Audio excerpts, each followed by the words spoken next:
Salut les fous du volant, on est ravis de vous retrouver avec Stéphane Vrignot pour revenir sur la 8e épreuve de la saison 2025 de Formule 1, le Grand Prix de Monaco. Alors il y avait foule partout dans les tribunes, sur la mer. Bon, au niveau du suspense, par contre, il était absent au casting. Oui, on repassera. C'est le Grand Prix qu'on attend le plus dans l'année et c'est celui qui est encore le plus décevant. C'est un paradoxe. Et bien justement, on va se poser la question, savoir si la F1 a encore un avenir à Monaco. On peut éventuellement essayer d'inverser la question. Est-ce que Monaco a un avenir en Formule 1 ? On va essayer de tirer un peu la sonnette d'alarme. Il faut faire quelque chose sur ce Grand Prix. Un Grand Prix qui a été remporté par Lando Norris, qui se remet bien dans le jeu, qui revient sur les talons d'Oscar Piastri au classement. 8e Grand Prix sur 24, ça veut dire qu'on est à un tiers de la saison. Est-ce que ce Grand Prix va lui permettre de se relancer aux Britanniques ? On va évoquer. C'était une journée incroyable dimanche avec donc le Grand Prix de Monaco et aussi les 500 miles d'Indianapolis. On a un ami de la maison qui était du côté d'Indianapolis, Eric Hellary, vainqueur des 24 heures du Mans en 1993, qui a roulé avec Mario Andretti au début de sa carrière en endurance et qui a fait la jonction aussi avec Sébastien Loeb. C'est quand même un sacré écart. Qui viendra à sa descente d'avion, viendra nous raconter ce qu'il a vécu dans les pas de Mario Andretti pendant les 500 miles d'Indianapolis 2025. Et puis juste avant de nous quitter, on vous donnera les 2-3 infos à suivre avant le Grand Prix d'Espagne en Catalogne. On revient donc, Stéphane, si tu le veux bien, sur ce Grand Prix de Monaco, remporté par Lando Norris devant Charles Leclerc et Oscar Piastri, qui a été quand même, encore une fois, ennuyeux. Alors, pas autant que l'année dernière. On avait mis une règle avec 2 changements de pneus obligatoires. Ça n'a pas donné le résultat escompté. Et on commence à s'inquiéter un petit peu. La question, c'est de savoir si la F1 a un avenir à Monaco et si le Grand Prix de Monaco a un avenir en Formule 1. Première chose, qu'on se comprenne bien, on n'est pas en train de dire qu'on ne veut plus d'un Grand Prix de Formule 1 à Monaco. Ça serait pas cohérent du tout. On est déjà très triste de sentir que Imola va disparaître du calendrier. On est toujours très très embêté quand on voit des destinations historiques de la Formule 1 disparaître des calendriers. Et le Grand Prix de France, voilà. Donc c'est pas du tout notre propos. On essaye d'être, je sais pas, plutôt lanceur d'alerte en se disant attention, faut surtout pas se croire protégé parce que c'est Monaco. Les détenteurs des droits de la Formule 1 se montrent parfois impatients, prennent pas trop de précautions parfois avec les traditions de la Formule 1. Donc l'idée, c'est vraiment d'essayer de sauver le soldat à Monaco, c'est un peu ça l'idée. On sait que le Grand Prix de Monaco, Stéphane, est reconduit jusqu'en 2031. Donc ça, déjà, ça a été un soulagement quand ça avait été annoncé en 2024. Il y aura un petit décalage au calendrier à partir de l'année prochaine. Ça sera plutôt au mois de juin. Mais je vois, même notre confrère Frédéric Ferret, qui écrit dans l'équipe, a parlé de purge, de procession dans son article. Et on voit bien que partout, on s'est ennuyé. Est-ce qu'il faut changer ce circuit du Grand Prix de Monaco, Stéphane ? Monaco était un joyau. C'est devenu un écrin vide depuis 2 ans. C'est sérieux, je pense. Il faut réagir maintenant. On ne peut pas donner en spectacle un non-spectacle, justement, du non-sport. Et même plus que ça, c'est des stratégies antisportives, clairement. Et on n'est pas là pour dire que les stratèges ont imaginé quelque chose de diabolique. C'était génial, quelque part. Parce Ils ont fait leur job. En Formule 1, la définition, c'est tout ce qui n'est pas interdit est autorisé. Donc, ce qu'a fait Laurent Mekies, c'était absolument brillant. Ce qu'a fait Jen Vols, c'était brillant aussi. Mais effectivement, il y a de l'embarras aujourd'hui. Albon a dit ce n'est pas beau à voir. Clairement. Jen Vols, en bloquant les 2 Williams devant les 2 Mercedes, il a envoyé un texto en direct pendant la course à Toto Wolff en disant désolé de faire ça, mais on n'a pas le choix. Et Toto Wolff a répondu nous savons. Donc c'était la règle, mais il faut changer la règle, il faut changer des choses. Et Toto Wolff a dit, je suis sûr que beaucoup de fans n'ont pas apprécié ce spectacle, c'est un euphémisme, c'est clair. Et il dit, voilà, c'était un week-end divertissant, mais ce n'est pas surprenant que le samedi soit plus important maintenant que le dimanche lui-même. Nous devons veiller à ne pas perdre la magie de Monaco. Et je te rappelle effectivement 2-3 stats. Depuis 2011, les 2 premiers hommes sur la grille, en fait, virent dans cet ordre au premier virage au départ. Donc, tu es à peu près sûr qu'il ne va rien se passer après. Il faut des impondérables, des accidents, des choses comme ça. Mais il n'y a pas de sport en lui-même qui intervient là-dedans. Le vainqueur depuis 1997 se trouve sur le top 3 de la grille. Invariablement. Donc là, on est enfermé dans quelque chose qui est dramatique. Et puis, ça fait 3 ans maintenant qu'on a le top 3 de la qualif, qui est aussi le top 3 de la course. Exactement. C'était même le top 10, si je ne me trompe pas, l'année dernière. L'année dernière, alors ça, il y avait un drapeau rouge, effectivement, c'était assez exceptionnel, mais on est enfermé dans quelque chose qui doit maintenant changer. Je pense qu'ils ont oublié quelque chose sur la règle des 2 changements de pneumatiques, parce que certains ont essayé jusqu'au dernier moment de miser sur, comme Max Verstappen, et encore plus comme Mercedes, sur un drapeau jaune. Ils ont essayé de miser sur un drapeau rouge.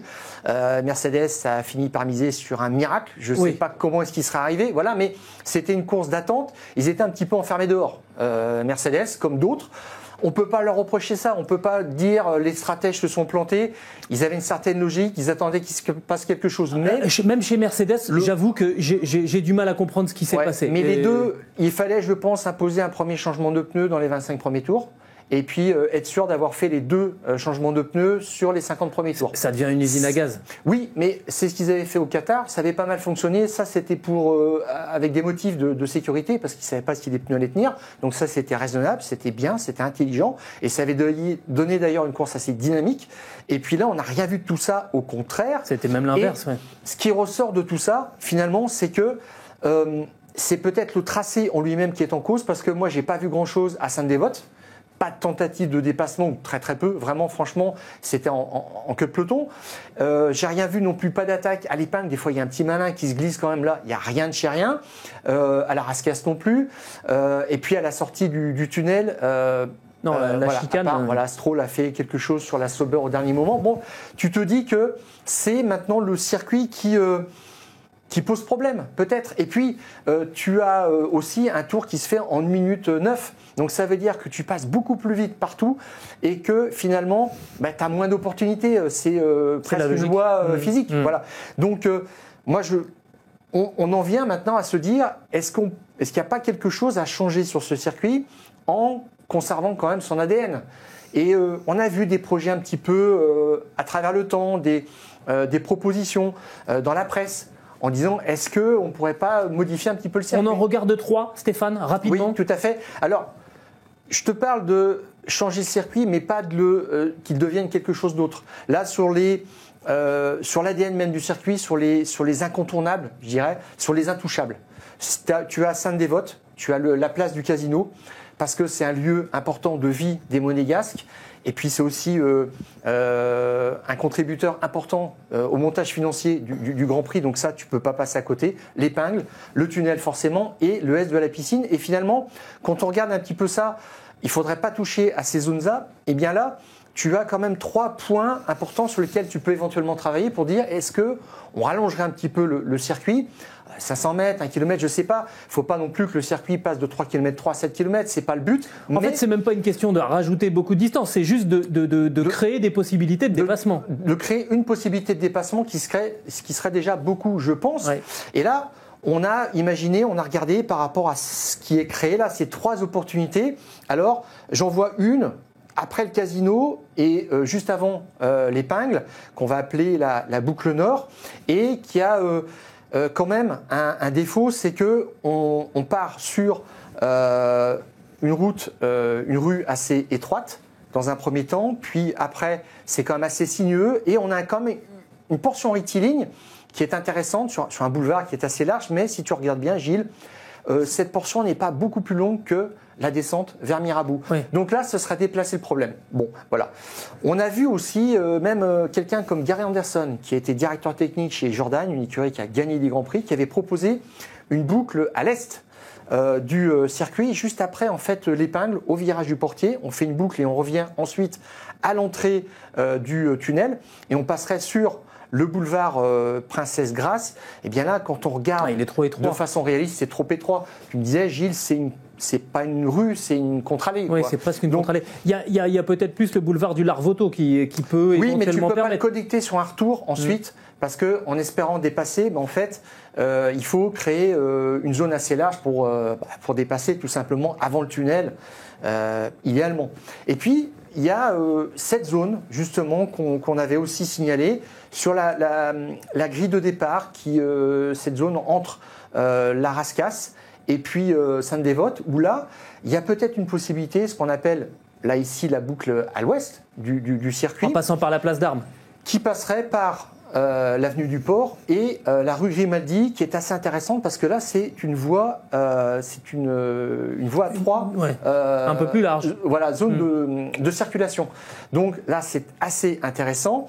Et ça connecterait le circuit ensuite à Sainte-Dévote et dans le but de créer vraiment un passage avec du flow, avec de la vitesse et pouvoir réaliser un dépassement à Sainte-Dévote ou même un petit peu plus haut à Massenet. Mais si effectivement une voiture est assez faible, vulnérable à l'entrée de ce secteur, tu imagines qu'avec l'aspiration ou un décalage, tu peux créer un dépassement ensuite à Sainte-Dévote. C'est là où moi je verrais quelque chose d'un point de vue aménagement un peu réaliste. Après, c'est compliqué. Hein. Tu changes une jardinière à Monaco, il faut que ça passe au conseil municipal. Il faut l'approbation de... mais voilà. C'est ce compliqué. Donc c'est de l'urbanisme. Hein. Il y a Alexander Wurz aussi qui a proposé une solution, c'était éventuellement de repousser la chicane à la sortie du tunnel. Tout à fait. De la repousser d'une centaine de mètres. Ça, c'est faisable. Tout à fait. Eh ben, figure-toi que c'était fait en 1972. Et c'était intéressant. Les pilotes eux-mêmes à l'époque disaient que c'était pas mal parce que ça rajoutait une zone toute droite avant ce fameux virage du bureau de tabac. Et puis elle a été enlevée l'année suivante pour des questions de sécurité. Mais ça serait certainement quelque chose à expérimenter qui pourrait être intéressant parce que c'est ce qui serait moins impactant en termes d'aménagement et de budget. Après, ça crée aussi, il y aurait une zone de dégagement qui serait aussi intéressante, mais qui imposerait quand même un demi-tour pour revenir ensuite dans le sens de circulation des monoplaces, un petit peu comme à Bakou où tu as que des échappatoires assez courtes et quand tu repars, en fait, tu es face quand même aux voitures qui arrivent. Donc c'est un petit peu tendu, mais ça se fait sur d'autres circuits. Ouais, voilà. C'est faisable. Mais effectivement, globalement, l'écueil, c'est l'étroitesse des rues à Monaco. Eh oui. C'est un problème sempiternel, mais parce qu'après, il y a d'autres villes. Hein. Nice se propose d'accueillir le Grand Prix. Encore une fois, nous, on est attachés au Grand Prix de Monaco. Alors, on aimerait bien avoir un Grand Prix en France, mais en plus du Grand Prix de Monaco. Et oui, tant qu'à faire. Donc voilà. Et tu sens bien, même chez les pilotes, Max Verstappen chez nos confrères de Sky Sport qui nous dit, on était presque en train de faire du Mario Kart. L'étape d'après, ça sera d'installer des choses sur la voiture. On lancera peut-être des pots de banane ou alors rendre la surface glissante. Quand on en arrive à ce point-là avec des garçons comme Max Verstappen, il faut faire quelque chose pour sauver ce Grand Prix. C'est la fameuse phrase de Nelson Piquet dans les années 80. Monaco, c'est faire du vélo dans votre salon. C'est tout à fait ça. Donc maintenant, je pense vraiment que le promoteur du championnat du monde est en train de dire à l'organisateur, à l'Automobile Club de Monaco, ok, on a signé jusqu'en 2031, mais on ne peut pas rester comme ça à ISO et il faut faire quelque chose, faites-nous des propositions. Bon, alors nous, ce qu'on a proposé sur cette boucle ouest aussi, il faut dire, c'est pas quelque chose qui défigure le tracé même du circuit de Monaco, on l'élargit un petit peu et je pense que ce tracé même, tu le montres à quelqu'un qui ne connaît pas tellement la Formule 1, tu lui demandes quel est ce tracé, il va te dire Monaco. Parce que je pense que c'est le tracé le plus connu, donc il ne faut pas non plus trop le changer, il faut évoluer sans modifier. Et cette aussi boucle amènerait à déplacer la zone des stands, mais on l'a fait à Spa, on l'a fait à Silverstone, sur d'autres circuits mythiques. Donc ça veut dire qu'il faut un petit peu s'ouvrir l'esprit, peut-être à Monaco, il va falloir proposer quelque chose d'autre. Parce que sinon, les autres solutions, modifier les voitures, mais bon, elles seront modifiées l'année prochaine. Elles vont passer d'une largeur de 2 mètres, comme elles le sont aujourd'hui, à 1,90 m. ça changera pas forcément, forcément le fond de la donne. J'en discutais avec un ingénieur de la Formule 1. C'est la largeur qui est problématique. C'est aussi la longueur. Des monoplaces, parce que on parle d'encombrement tout simplement. Ouais. Et puis dans des virages serrés. Enfin, c'est voilà. Et là, c'est pareil. Elles font 3,60 m les Formule 1 d'aujourd'hui. Ce qui est énorme. La différence entre l'axe des roues avant et l'axe des roues arrière, c'est 3,60 et l'an prochain, ça passe 3,40. À 3,40. Ça va être un petit peu mieux, mais c'est pas ça qui va changer la donne, franchement, je pense. Donc le problème se déplace encore une fois sur le circuit. Exactement. Alors après, il y a éventuellement créé une règle particulière. Là, on a eu les 2 changements de pneumatiques. On a vu que ça servait à rien. Alors. George Russell, il a lancé une idée, mais je pense que c'est plus dans la provocation, voilà, exactement, en disant peut-être qu'il ne faut pas faire une course classique, mais il faut faire une sorte de deuxième qualification, une sorte de contre-la-montre en fait, pour ce Grand Prix. Bon, c'est pas de la Formule 1, mais en tout cas, il faut réfléchir à des choses parce que on a eu aussi le e-Prix de Monaco. Il y a eu 2 courses en Formule E à Monaco il y a quelques semaines et 2 courses qui ont été intéressantes. Alors celle du dimanche avec la pluie était passionnante, remportée par Sébastien Buemi. Évidemment, la pluie a encore ajouté un élément perturbateur et c'était génial. Mais même la course du samedi était très très intéressante. Et on sait que en Formule E, il y a le mode attaque. Il y a eu aussi d'autres éléments qui sont venus s'ajouter à tout ça. Donc on peut faire des choses, mais il va falloir sortir un petit peu des sentiers battus, faire preuve d'imagination. Tu as une zone DRS qui est dérisoire, hein, c'est sur l'allée en fait de la grille de départ, il ne sert quasiment à rien. Dimanche, elle n'a servi à rien du tout. Et ce dont on parlait, effectivement, c'est rallonger un petit peu, passer à l'ouest sur des voies un petit peu plus larges. Ça permettrait aussi d'introduire une zone DRS quand même un petit peu plus généreuse. Bon, mais effectivement, là, je pense qu'il y a une réflexion qui est en cours et que l'ACM doit être force de proposition. Et donc ce Grand Prix de Monaco, Stéphane, il a été remporté par Lando Norris. C'est la première fois que le Britannique s'impose dans les rues de la Principauté. Il était 2e la semaine dernière à Imola et il enchaîne donc le week-end dernier avec sa première victoire à Monaco au lendemain d'un mano à mano superbement remporté en qualification face à Charles Leclerc avec un écart un petit peu reparti à la hausse. C'était 109 millièmes de seconde. C'est plutôt gros comme écart par rapport aux dernière séance de qualification, mais surtout...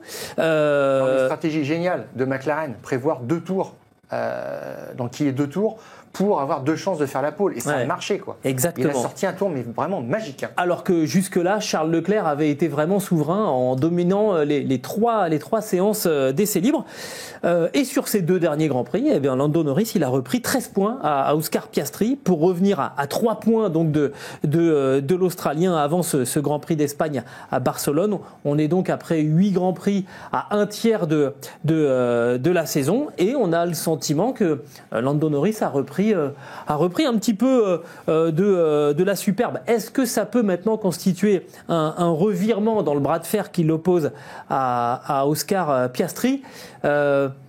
Ça a impacté, en tout cas, on a le sentiment au niveau du mental. Moi, il y a une phrase qui a retenu mon attention quand il nous dit en conférence de presse: je pense que le plus beau, c'est qu'un jour mes enfants pourront raconter à tout le monde que j'ai gagné à Monaco et c'est probablement ce dont je suis le plus fier.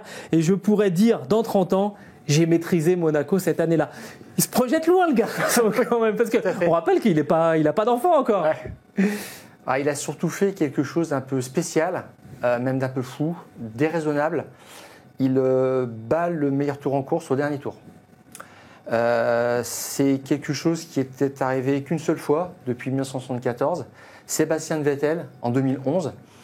Je ne sais pas quel est le message dans tout ça, mais je pense qu'il y avait un message. Voilà. C'est que ça a roulé, c'est que ça a sous-roulé pendant tout le Grand Prix. Tout à fait, mais il en a mis un petit coup, alors qu'il n'était pas obligé parce que tout était sous contrôle, mais il y a peut-être un message là-dedans en disant quand même je suis assez solide. Là je regarde, il n'y a que des champions du monde en fait qui ont fait le meilleur tour dans le dernier tour. C'est quand même un truc, c'est plus que la cerise sur le gâteau, quoi.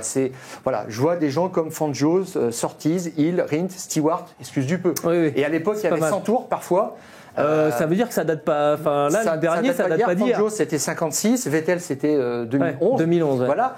Et effectivement, il a parlé beaucoup de confiance sur ce résultat-là. Il a dit c'est un bon week-end pour moi personnellement. Voilà, plus qu'en termes de résultats. Ouais.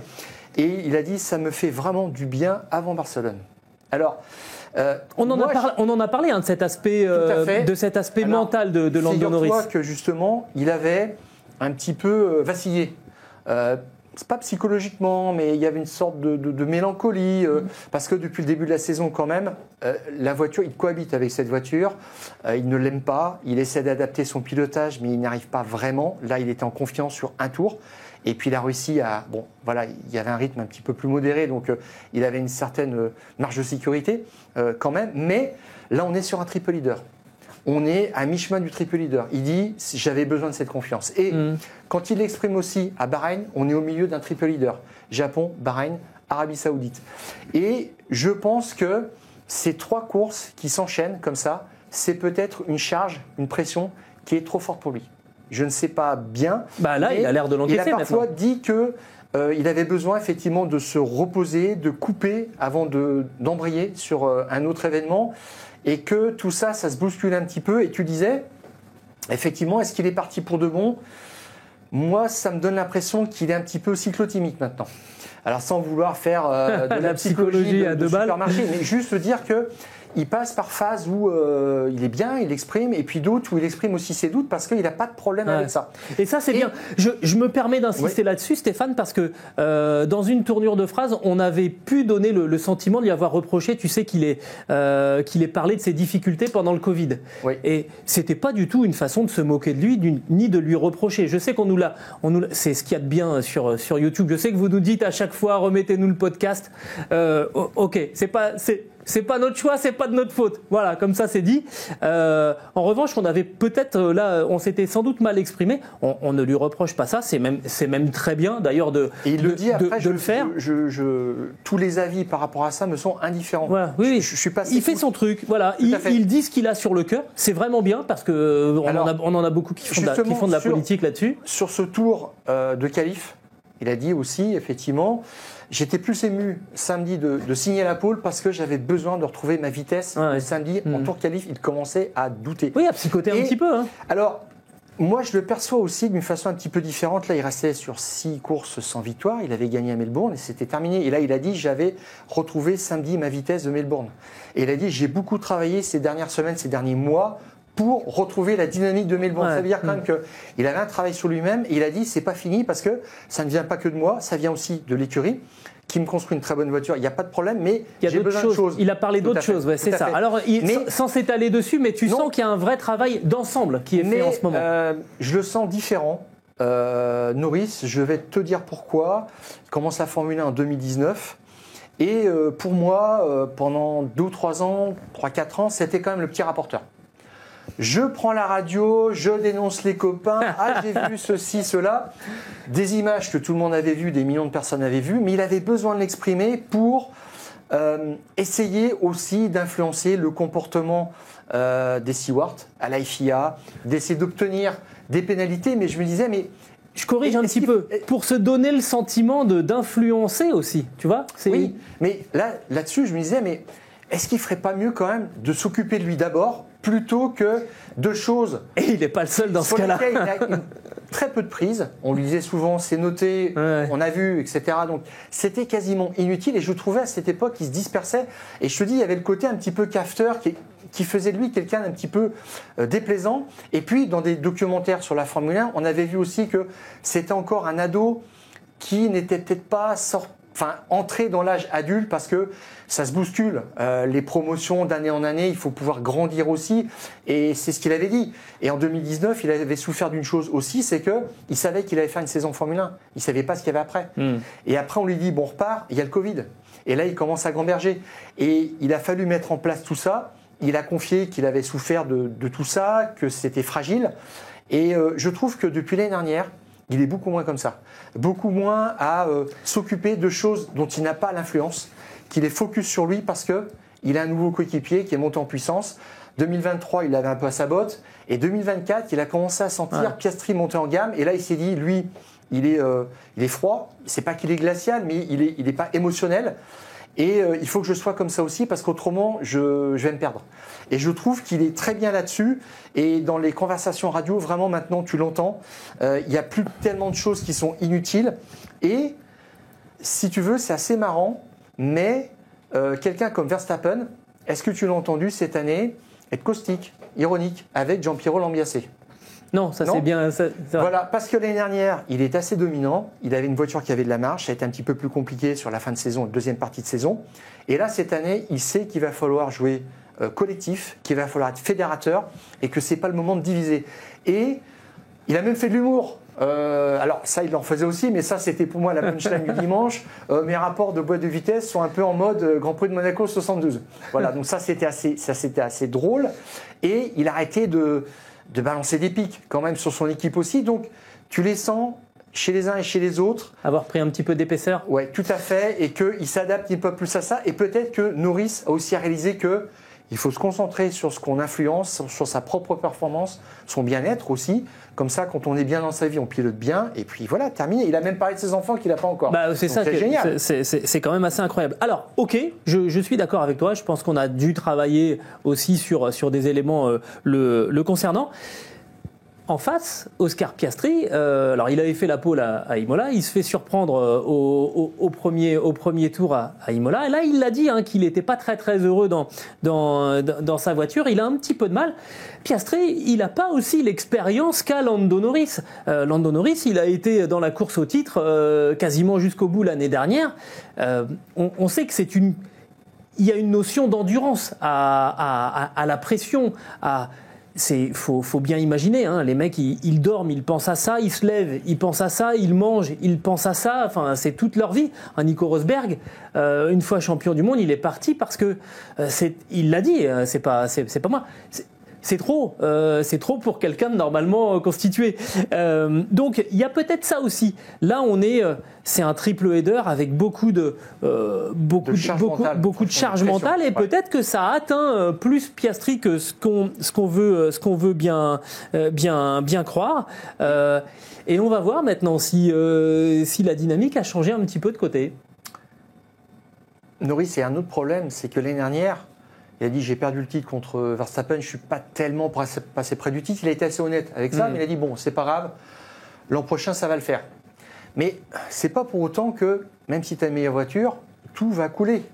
Là, la preuve, c'est que Piastri s'est mis dans son jeu et que maintenant, c'est Piastri qui mène le championnat depuis 3-4 courses. Ouais. Et que ça a certainement créé un doute en lui. Il a digéré tout ça et il est reparti de l'avant. Mais je le dis encore, il va faire du yo-yo encore Norris. On l'avait dit en début de saison après sa victoire à Melbourne, on s'est dit ça y est, c'est bon, masterclass, ça va dérouler quoi. On a même presque peur parce qu'avec la meilleure voiture du plateau, avec un ascendant sur on a connu. Voilà. Et puis on sait que ça va fluctuer et c'est peut-être bien aussi comme ça. Et Piastri aura aussi ses moments de doute qu'il ne confiera moins. Mais le danger pour moi c'était de dire ah non mais j'aurai encore une chance en 2025. Ça me fait un petit peu penser à ce que disait parfois Romain Grosjean, quand il terminait 2e ou 3e, quand ils avaient raté une super opportunité chez Lotus, il disait c'est pas grave, j'aurai d'autres occasions, mais tu sais pas quand est-ce que le train repassera et si même il repassera. Je me demande aussi si, alors là, pareil, j'essaye de pas faire de la psychologie de bas étage, mais au final, celui qui est le grand perdant, même s'il termine 4e à Monaco, c'est Max Verstappen qui décroche un petit peu par rapport aux deux pilotes McLaren. Oscar Piastri, toujours leader du championnat, 161 points. Lando Norris, 2e à 158 points. Donc 3 petits points d'écart. Et Max Verstappen, il se retrouve à 25 points maintenant de Oscar Piastri.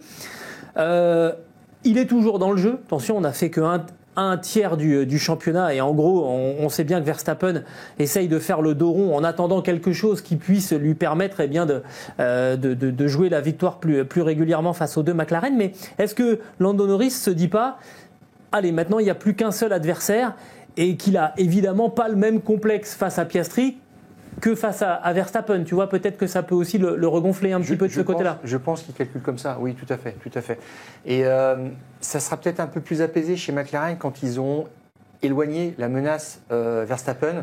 Alors ça peut être à double tranchant, hein, parce qu'une lutte interne, c'est encore pire. Je veux dire, quand vous êtes Lewis Hamilton, Max Verstappen, une fois que le garage est fermé, tout le garage est avec vous. Que vous soyez chez Red Bull ou que vous soyez chez Mercedes, tout le garage est avec vous. Quand la bagarre, elle est entre les deux pilotes de l'équipe, même entre les mécaniciens, il commence à y avoir un peu de charge électrique. Ce qui pourrait changer un petit peu, c'est qu'effectivement, Verstappen se retrouve à 70-80 points des deux pilotes McLaren au début du dernier tiers du championnat, et que là, McLaren se disent, bon, on peut les laisser se battre, ce qui ferait un accrochage, ou alors on peut essayer de se permettre d'arbitrer, parce que jusqu'à présent, c'est un petit peu la peur de casser un pilote, entre guillemets, comme Ferrari a pu le faire chez Massa, par exemple, à donner des consignes, à faire des arbitrages.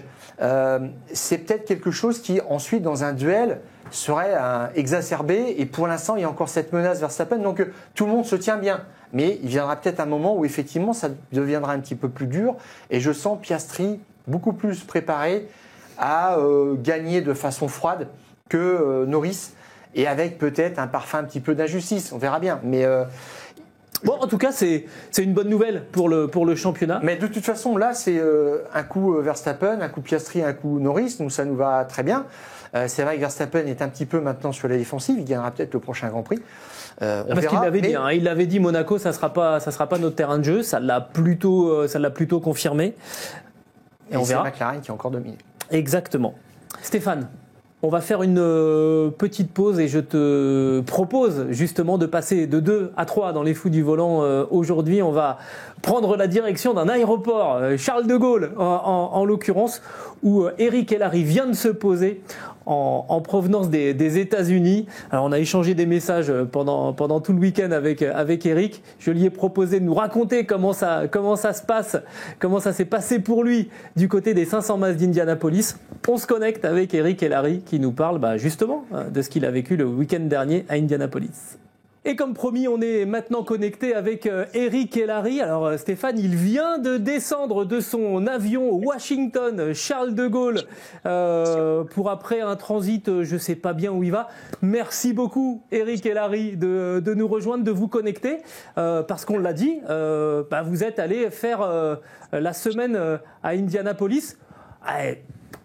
Ça doit être génial. Petite semaine. Vivre... Oui, petite semaine. C'était juste un problème. Je suis arrivé jeudi soir, donc j'ai vu le Carburation Day, et puis les commémorations de samedi, et puis la porte de dimanche. En interne, invité par l'équipe Andretti en plus. Alors, c'est même pas l'équipe, c'est Mario, puisque j'ai eu la chance de faire les 24 heures du Mans avec lui en 95, et on est devenus potes, vraiment, une rencontre difficile à expliquer. Mario avait déjà 55 ans. Et puis au Mans, c'est vrai qu'on a eu 18 heures de pluie, il est sorti, on a roulé comme des fous toute la nuit. Et on est devenus potes. Après, il m'a emmené aux États-Unis pour essayer de faire du Indy, mais il s'occupait déjà de toute sa famille, parce qu'à un moment, ils étaient 4 à rouler quand même. Donc c'est lui qui cherchait les budgets, etc. Et il y a un peu de regret, mais j'aurais peut-être pu y aller. Ça aurait été intéressant, je pense. Oui, mais justement, c'était une question que j'avais envie de vous poser. C'est un championnat, l'Indy, qui vous aurait plu. Je pense notamment aux ovales. C'est quand même un exercice pour les Européens, c'est très particulier. Alors, les ovales, je sais pas. J'ai pas d'expérience pratiquement. J'ai fait un peu de NASCAR sur ovale. J'ai gagné d'ailleurs un tour, mais c'était pas des grandes vitesses. Ça n'a rien à voir avec Indy, où tu as la dégâts, où là, c'est vraiment une autre façon de piloter. Et d'ailleurs, jeudi, pendant la séance d'essai, j'avais la radio de Ericsson. Donc j'ai vraiment écouté tout ce qui se disait entre les ingés, les mécaniciens, les pilotes. C'est un autre monde. Réglage de voiture, ça n'a rien à voir. Pilotage, ça n'a rien à voir. En fait, c'est un monde complètement différent. Qu'est-ce qui change justement fondamentalement ? Mais tout, le vocabulaire n'est pas le même. Eux, c'est loose, ça veut dire que la voiture, elle tourne pas, au lieu de sous-virage. Et puis, les réglages, c'est juste n'importe quoi par rapport à ce que nous on fait. Ils vont mettre plus de charge sur un ressort avant droit.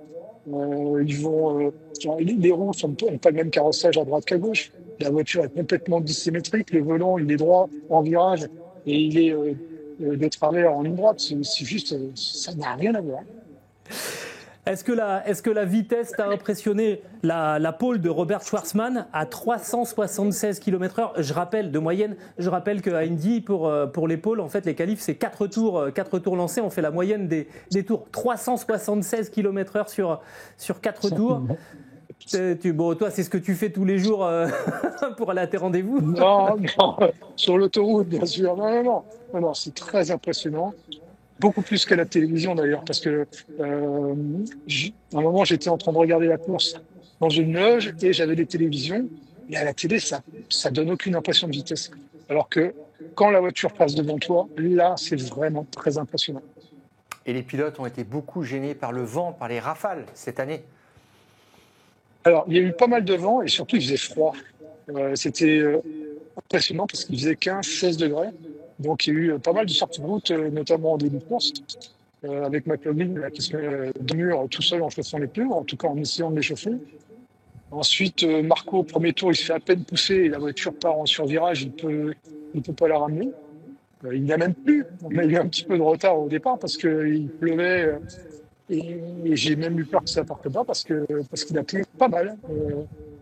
Voilà. Eric, de votre regard, qu'est-ce qu'on peut amener, je pense aux 24 heures du Mans, qu'est-ce qu'on peut ramener des 500 miles d'Indianapolis qui pourraient être appliqués aux 24 heures du Mans à 360 degrés, hein, je parle pour le public, pour l'épreuve en elle-même. Pour le show surtout, je pense que déjà le Mans a beaucoup copié sur Indianapolis. D'ailleurs, le Mans et Indianapolis, Indy 500 sont en partenariat, je crois, depuis pas longtemps. Là, ça a été annoncé cette semaine. Oui. Et c'est vrai que d'aller au Mans, aujourd'hui, c'est un vrai spectacle. En plus de la course, tu as des magasins partout, tu as des concerts, tu as des shows. Le Mans a vraiment progressé dans ce sens-là.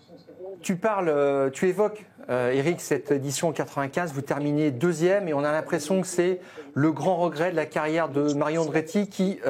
avec une victoire au Mans, aurait fait la triple couronne. Alors, il y a deux définitions à la triple couronne. Vainqueur des 24 heures du Mans, des 500 miles d'Indianapolis, et puis selon du Grand Prix de Monaco ou du championnat du monde de Formule 1. Mario a été champion du monde en 78 et voilà, il a gagné Indianapolis en 69. Il n'a pas complété cette triple couronne qui est passée, mais vraiment à... On a l'impression, mais à 3 fois rien, qu'il l'a effleuré avec toi. Alors, il l'a plus qu'effleuré parce qu'en 95, donc Mario est sorti, mais bon, il pleuvait, il y a une GT qui lui coupe la route, il sort dans les sports.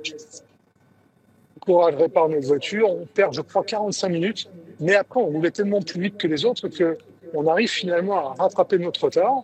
Nous, on avait une Courage, donc une photo, et on se battait contre les McLaren avec Dalmas. Qui était 10-15 secondes au tour plus vite, qui était des GT. Donc, on aurait dû gagner quand même. Ça, personne ne le sait. Moi, je l'ai appris il y a 2 ans.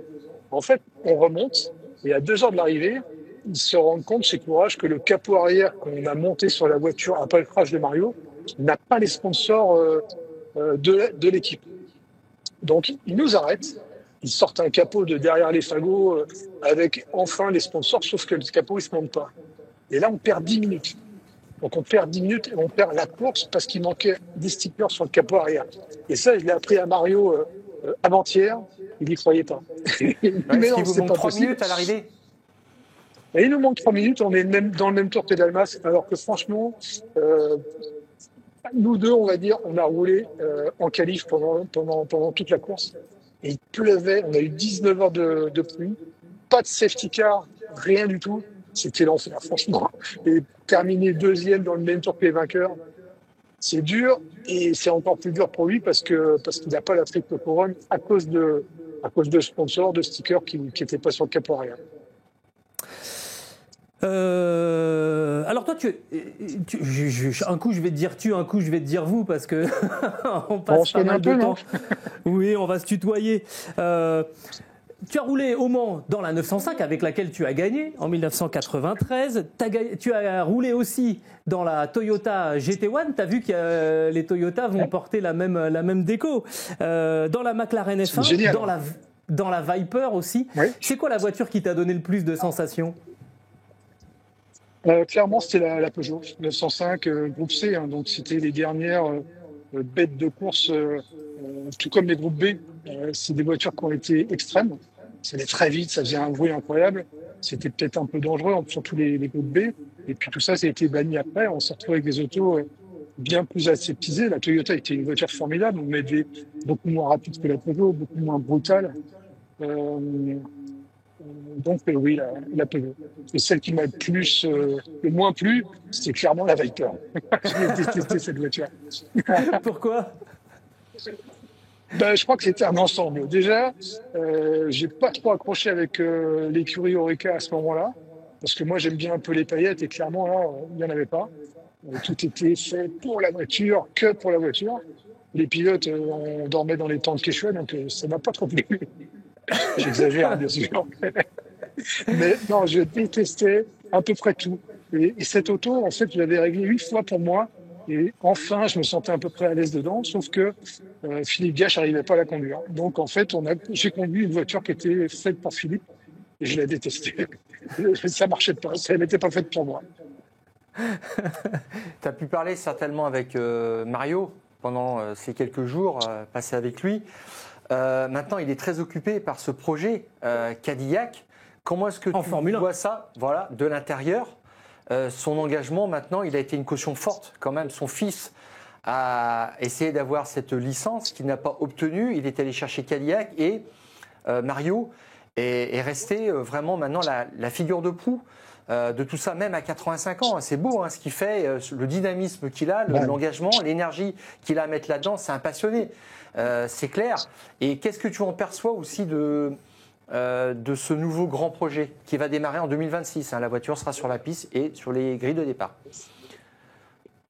Alors, je pense que ça a été un accouchement très difficile. Je pense même que Michael s'est fait pratiquement débarquer au milieu parce qu'il s'est braqué avec les gens de la F1 et ça a un peu capoté à cause de tout ça. Ils leur ont demandé une somme faramineuse pour rentrer, qui n'était pas, à mon avis, justifiée. Et je pense que Michael, il s'est vraiment braqué. Et je pense que ça a même créé quelques tensions au sein du clan Andretti. Aujourd'hui, Mario, il est là, 85 ans. Mario, il n'a pas de lunettes. Il voit aussi bien qu'à 20 ans. Il entend encore mieux que nous, voilà, enfin, surtout moi. Et il a une patate toute la journée. Moi, je l'ai suivi jeudi, vendredi, samedi, dimanche. Il n'arrête pas.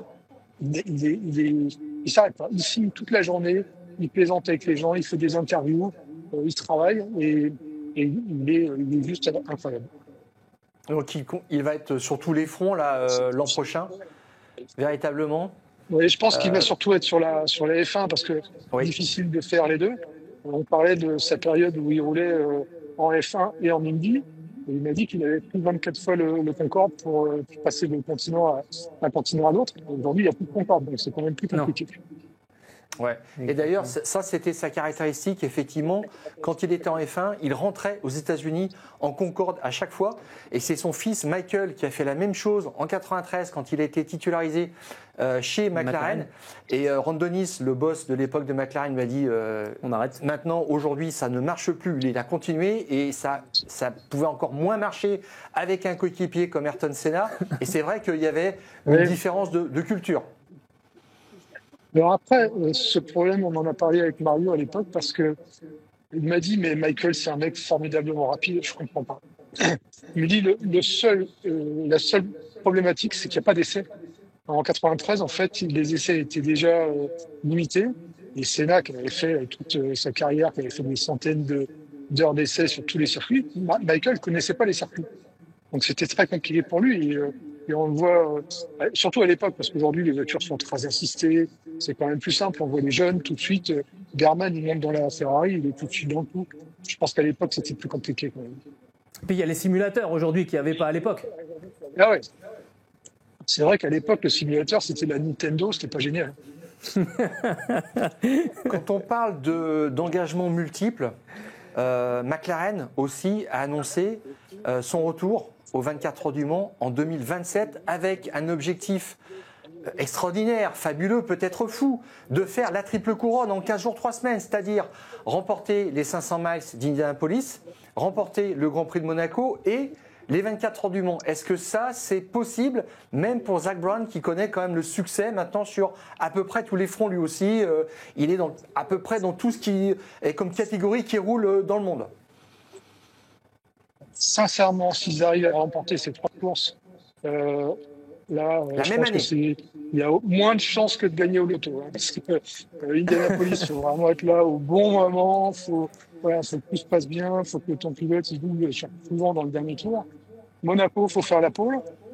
Et les 24 heures du Mans, il faut aussi que tout soit dans l'ordre. Donc franchement, s'ils y arrivent, c'est un grand coup de chapeau à eux, mais il faudra qu'ils aillent à la Mecque avant, à mon avis. Eric, tu parles de Monaco et j'imagine que tu n'as pas eu trop le temps de voir le Grand Prix cette année. Alors, sur l'hospitality de Andretti, il y avait le Grand Prix de F1. J'ai regardé le départ comme tout le monde et puis après je suis parti parce que de toute façon il ne se passe jamais rien. Comment voulez-vous doubler déjà à l'époque quand les voitures étaient 2 fois plus petites et 2 fois moins larges, c'était difficile de doubler. Aujourd'hui, ils roulent pratiquement dans des autobus, c'est impossible de rouler. Donc, c'est une procession. Le pire, je crois que c'était l'année dernière, quand il y a eu le drapeau rouge et qu'ils ont fait tout leur Grand Prix avec le même train de pneus. Ils roulaient à 10 secondes des temps pour pas dégrader les pneus. Donc, même eux, ils s'ennuient en pilotant. On l'a évoqué avec Stéphane, on essaye de trouver des solutions. Est-ce que tu sens qu'il y a un danger, toi, sur l'organisation du Grand Prix de Monaco ? On sait qu'on l'a dit un petit peu plus tôt que c'était reconduit jusqu'en 2031. Est-ce que à terme, ça peut vraiment constituer un danger, selon toi ? Bon, je pense pas, parce qu'en fait, c'est vrai que c'est le Grand Prix le plus glamour. Indianapolis, je suis désolé, mais la course, c'était pas extraordinaire à suivre non plus. Il ne s'est pas passé grand-chose. Sauf que d'être sur place, tu vis un truc incroyable. Et Monaco, c'est la même chose. En fait, Monaco, ce qui est très sympa, c'est d'être sur la grille de départ, et de signer des autographes, de voir des gens, de se prendre en photo. Après, la course en elle-même, c'est juste c'est un support, on va dire. Eh ben, écoute, on va te laisser en transit dans tes avions. Merci beaucoup d'être venu nous rejoindre. Je sais que c'était pas simple. On va se retrouver, Eric, très très bientôt. On sera ensemble les 14 et 15 juin pour commenter les 24 heures du Mans ensemble, en intégralité, bon, évidemment. Je n'étais pas au courant, moi. Ah bon ? Ah, si. Et on sera même à partir du mercredi 11 pour les essais libres. En fait, à chaque fois que les voitures prendront la piste, on sera ensemble avec Nathanaël Berton, avec Paul Belmondo. On va vivre cette belle semaine tous ensemble. Merci Eric et bonne route. Merci d'être venu nous parler d'Indianapolis. Eric et Larry, on se régale toujours quand on reçoit Eric. La première fois qu'il était venu dans les Fous du Volant, il y avait une F40 garée dans son garage derrière lui. Elle n'y est plus. Avec une plaque marquée Michael Schumacher, qui était le premier propriétaire de cette F40. Voilà. C'est juste fabuleux, quoi. Bon, malheureusement, elle n'y est plus dans son garage. Il a dû la rendre à son propriétaire. C'est ce qui nous a confié hors antenne. Bon, on va se pencher sur la prochaine étape, Stéphane. Grand Prix d'Espagne, donc sur le circuit de Barcelone, en Catalogne, évidemment. Dernier Grand Prix ou pas ? Dernier Grand Prix en Catalogne ? Non, je crois qu'il y en a un autre l'an prochain. Enfin, il y a une bizarrerie, parce que... il y en aura 2 l'année prochaine. Voilà, Montmelo est sous contrat jusqu'à fin 2026. Et de 2026, c'est le début du contrat du Madrid. Voilà, c'est ça, du Grand Prix de Madrid. Donc là, on va avoir un changement important quand même sur la carte de l'Espagne, de la Catalogne vers la région capitale. Bon. Et un Grand Prix qui a été assuré jusqu'en 2035 quand même. Bon. Donc, quand même, le gros point de la semaine prochaine, c'est évidemment l'entrée en vigueur de ce règlement un petit peu plus restrictif sur la flexibilité des ailerons. Alors, on a vu sur les différentes caméras embarquées que ça bougeait de moins en moins au fur et à mesure qu'on se rapprochait de l'échéance. Et on va voir si ça joue, si ça change des choses, si ça relance des équipes ou si ça on arrête certaines. On va scruter les séances d'essai. Qu'est-ce que t'en penses, Stéphane ? Ce sera une bonne excuse, comme d'habitude, pour les perdants. Je ne sais pas si ça sera significatif dès ce premier Grand Prix, mais c'est un circuit qu'on considère quand même circuit italon, c'est-à-dire qui propose beaucoup de variétés de virages, surtout des longs virages en appui, avec beaucoup de charge aéro quand même aussi. Circuit très intéressant, franchement.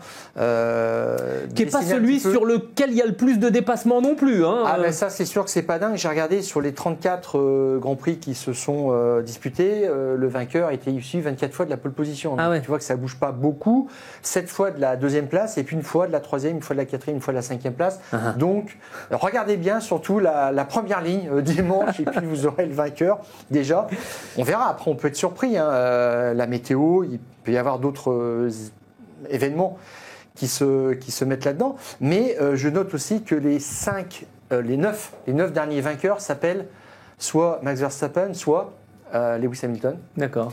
Hamilton à 5 reprises, Verstappen à 4 reprises, et sa fameuse première victoire avec Red Bull, sa toute première course en 2016. Bon, voilà, donc, et puis à part ça, sur le plan un petit peu technique, Gilles, des pneumatiques, là, on passe de la gamme la plus tendre, Imola, Monaco, où on avait C4, C5, C6, le plus tendre, vers le plus dur.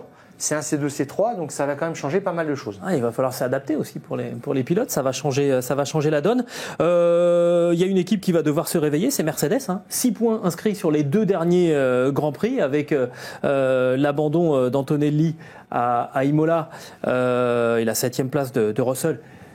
Et puis là, cette panne de courant chez les stratégistes de Mercedes à Monaco. Et Mercedes se retrouve encore plus loin de McLaren au classement des constructeurs. Il y a plus du double de points désormais pour McLaren par rapport au 2e au classement des constructeurs. Mais il se retrouve maintenant Mercedes talonné par Red Bull. 147 points pour Mercedes, 143 pour Red Bull et 142 pour la Scuderia Ferrari. On a 3 équipes en 5 points. Et ils ont cassé un moteur dans la Aston Martin d'Alonso. Alors je ne sais pas exactement ce que c'est, mais c'était pas un très bon dimanche pour Mercedes, ni même un très bon samedi de toute façon. Et ni 2 bons derniers week-ends pour Antonelli, la dernière petite pépite, qui a dit quand même, en fait, j'ai eu beaucoup de mal. Il a avoué avec le composé C6. À Monaco comme à Imola, il est content de retrouver une autre gamme de pneus avec un autre circuit qui a d'autres caractéristiques. Mais Mercedes n'avait pas fait un mauvais week-end à Imola. Russell était 3e sur la grille quand même. Ouais. Donc c'est le dimanche que ça commence un peu à dérailler, et encore plus à Monaco. Bon, c'est comme ça. Donc ils sont passés dans un trou d'air. Ils ont consommé toute l'avance qu'ils avaient sur les 2 autres équipes fortes du championnat. Donc à eux de se reprendre effectivement. Et puis on va voir ce que ça va donner du côté de McLaren, Red Bull et Ferrari. Je note la petite phrase de Vasseur. À la fin du Grand Prix, lors des dernières courses, nous avons progressé dans les virages rapides, mais également constaté que nous avions progressé à basse vitesse à Monaco. Alors ça servira moins, mais virage rapide pour Ferrari. Donc là, ils sont peut-être mieux. Ils vont peut-être rentrer dans le jeu de façon beaucoup plus sérieuse à Montmélo et se mêler à une bagarre qui devrait concerner McLaren et Red Bull. Dis-moi si je me je suis à peu près d'accord avec ton analyse. Ça serait pas la surprise du siècle de les voir se mêler un petit peu à la bande là. Et puis ça pourrait être très très intéressant. Effectivement, tu veux les horaires, Stéphane? Je te les donne. Allez, c'est parti. Premiers essais libres, évidemment vendredi 13h30, la 2e séance à 17h. Samedi, 3e séance d'essais libres à 12h30. La qualif sera elle à 16h et le Grand Prix aura lieu dimanche à 15h. Et bon, nous on se retrouvera évidemment le mardi suivant pour faire le point sur cette 9e épreuve de la saison, la fin de ce triple header, avant de souffler un peu quand même et de mettre le cap sur le Canada après. Ça sera pas mal. Un Grand Prix toujours à suivre. Là, il y a quelques Grands Prix à cocher vraiment où il se passe des choses un peu folles. On verra ça après, mais effectivement, le Canada, c'est toujours une perspective assez sympa. Le week-end, si je ne me trompe pas, dès 24h du Mans. Eh bien, c'est toujours comme ça, malheureusement. Tout à fait. Malheureusement. Donc, on se dit hasta la proxima semana. Ça te va, Stéphane? Je sais, c'est du catalan, ça? Oui, je sais plus. Je pense que là, tous mes profs d'espagnol au collège ont fait un malaise cardiaque. On se retrouve la semaine prochaine. Oui. Et d'ici là, on coupe le contact.